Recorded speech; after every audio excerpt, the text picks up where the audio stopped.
السلام علیکم ورحمۃ اللہ وبرکاتہ۔ محترم ناظرین، استقبال ہے آپ کا ہمارے یوٹیوب چینل الہند اسلامک ٹیوب پر۔ آیا صوفیہ مسجد میں پہنچے تھے رجب طیب اردوغان۔ جی ہاں ناظرین اکرام، وہاں پہنچ کر ہمارے محبوب قائد رجب طیب اردوغان نے آیا صوفیہ مسجد کا جائزہ لیا۔ وہاں صاف صفائی کی جا رہی ہے، قالینیں وہاں پر بچھائی جا رہی ہیں۔ انشاءاللہ 24 جولائی بروز جمعہ سے وہاں پر 5 وقت کی نمازوں کا اہتمام کیا جائے گا اور نمازیں وہاں پر جمعہ سے ادا کی جائیں گی 5 وقت کی۔ اور بڑی خبر یہ ہے کہ عالم اسلام کے محبوب قائد رجب طیب اردوغان خود بروز جمعہ کی نماز آیا صوفیہ میں پہنچ کر پڑھیں گے۔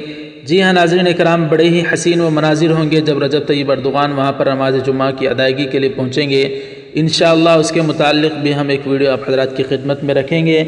بہرحال ناظرین اکرام، یہ ہمارے لیے جس جگہ پر جہاں چرچ واقع تھا، سلطان محمد فاتح علیہ الرحمٰن نے جس کو مسجد میں تبدیل کر دیا تھا اور پھر مصطفیٰ کمال پاشا نے اس مسجد کو میوزیم بنا دیا۔ اب الحمدللہ بڑی خبر یہ ہے کہ آیا صوفیہ 24 جولائی سے ہمیشہ کے لیے مسجد میں تبدیل کر دیا گیا اور ہمیشہ کے لیے 24 جولائی سے وہاں پر اللہ کے گھر کو آبادی والے اعمال شروع کیے جائیں گے۔ ناظرین اکرام، اس خبر کو آپ حضرات کس طرح سے دیکھتے ہیں؟ آپ کیسی خوشی محسوس کرتے ہیں؟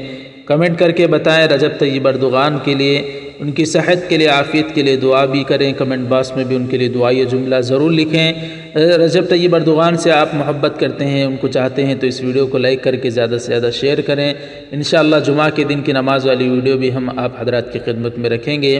برائے کرم ویڈیو کو لائک کریں، زیادہ سے زیادہ شیئر کریں، چینل کو سبسکرائب فرما کر بیل آئیکن پر کلک کر کے آل پر کلک کر دیں۔ جزاک اللہ، السلام علیکم ورحمۃ اللہ وبرکاتہ۔